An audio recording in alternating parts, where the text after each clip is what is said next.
स्त्री पुओ झील को नहीं बेस हस खुशी चली तेल लुणर संसार हेले किए जानिथिला तांकर ए सुखर संसार रे दिने दुखर पहाड़ छिड़ी पड़िबो बोली। दर्शक बंधु आमे कहूचु खोर्धा जिला बाणापुर ब्लॉक आयतपुर पंचायतर गोपीनाथ प्रसाद 2 नंबर वार्डर माधव जेना कथा।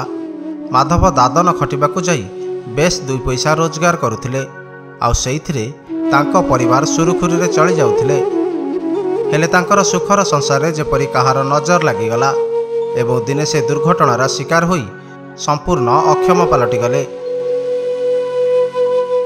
सर मुझे हैदराबाद 3 वर्ष तले काम करने दिन मजूरी सर 4 दिन काम कला छात उपरू तलू पड़गली आ छाती तलू किसी जापारे घर को फोन कल घर गले घर धरिकी आसिले कटक धरिकी आसिले ऑपरेशन कले घर द्वार जहाँ बंधा पकड़ मेडिसिन खाई पैसा पाइल 4 मास किसी मेडिसिन खाई पाइल। दुर्घटनार शिकार होई माधव दीर्घ दिन धरी घरे पड़ी रहिछंती।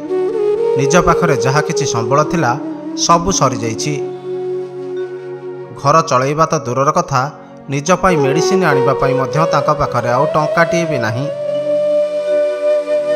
केमिति कोन चलिया को असुविधा होछि आ गोटे झीलटे तांकर पाठ पढुछंती आ छात उपर काम करिया जाइथिले गरीब लोक तो पड़ीगले छात उपर 3 वर्ष होला पड़ी अक्रम होती के स्थानीय सरपंच हूँ कि सरकारी कौन लोक ए आसी ना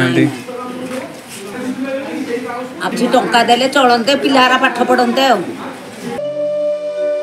स्थानीय सरपंच को कहवा कथा जे तांकु केवल विकलांग भत्ता और राशन कार्ड जोगाई दिया जाइछि हेले सरकार तरफरु तांकु कौनसी सहयोग मिल पारि नाही।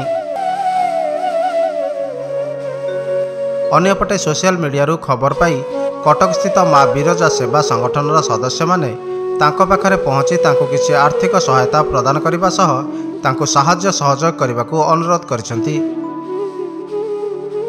जना घर आसी आम पहुँची जाइछु तांकर देह असुस्थ अच्छी बाहर को जाइथिले काम करबा पई तांको अंटाटा अंटार मेरुदंड भांगी जाइछि देखि आमे तांको किछि राशन खर्च सह मेडिसिन खर्च साहाय्य करबा पई आछछु। एतिक मु भगवान पाखे प्रार्थना करुँची आमर ये जो विजुआल माने जो ओडावासी देखुंत एति अनुरोध करुँची से आसी किछि साहाय्य सहयोग करंतु। खोर्धारू संग्राम राणा का रिपोर्ट उत्कल क्रांति।